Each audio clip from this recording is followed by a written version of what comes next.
Assalamualaikum warahmatullahi wabarakatuh. Perkenalkan nama saya Helen Legi Sasdini dengan NIM 1901603. Saya dari kelas 6 APG PAUD. Oke, di sini saya akan menjelaskan apa itu reformasi pendidikan dan implementasi pendidikan multikultural di PAUD. Next. Reformasi pendidikan adalah upaya perbaikan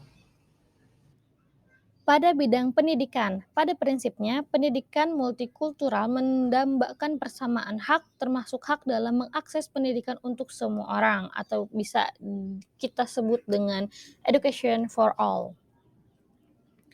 Adapun reformasi pendidikan multikultural itu memiliki dua karakteristik, yaitu terprogram dan sistemik. Kalau terprogram itu menunjuk pada kurikulum atau program suatu institusi pendidikan. Kalau sistemik itu berdasarkan sistem yang berlaku berdasarkan Undang-Undang Sistem Pendidikan Nasional Nomor 20 Tahun 2003 yang menjadi dasar hukum penyelenggara dan reformasi sistem pendidikan nasional. Reformasi pendidikan adalah proses yang kompleks, berwajah majemuk dan memiliki jalinan tali temali yang maniteraktif, sehingga reformasi pendidikan memerlukan upaya pemikiran yang maksimal dalam rentang waktu yang cukup panjang. Cara-cara berpikir baru dan terobosan baru harus diperkenalkan dan diciptakan untuk mengatasi permasalahan pendidikan pada saat ini yang akan terjadi di masa mendatang.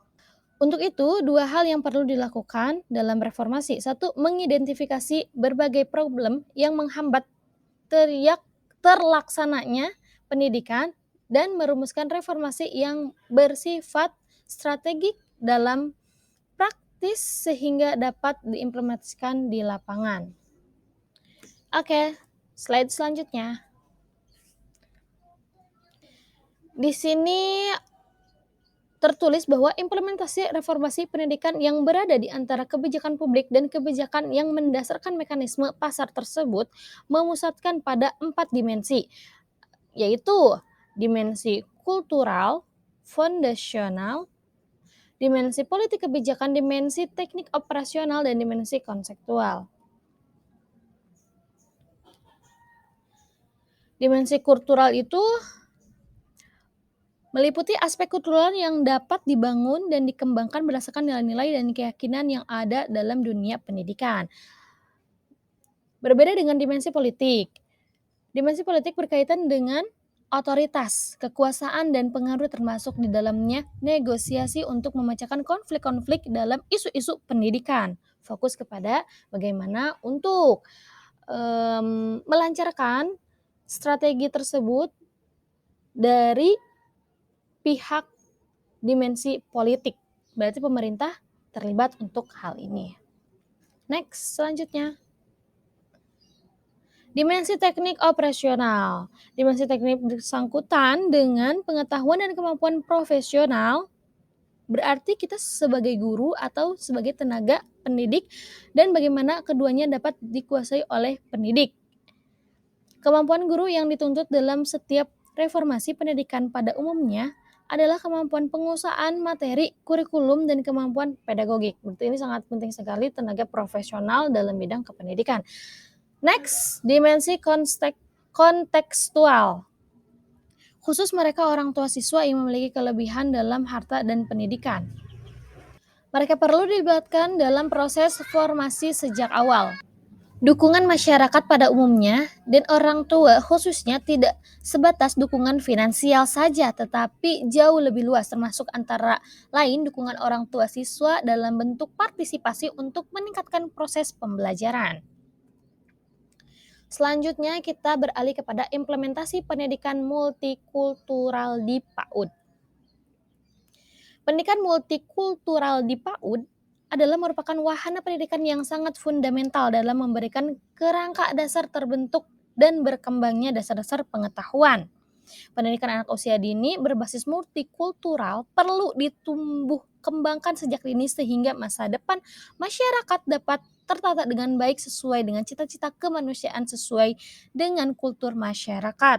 Pendidikan multikultural membangun keragaman budaya yang ada menjadi suatu cara pandang yang terlihat dunia sebagai basis bagi keragaman masyarakat dan menjadi bagian kehidupan yang menjamin keberlangsungan hidup yang aman dari sudut pandang etnis, agama, dan budaya dalam kehidupan sehari-hari.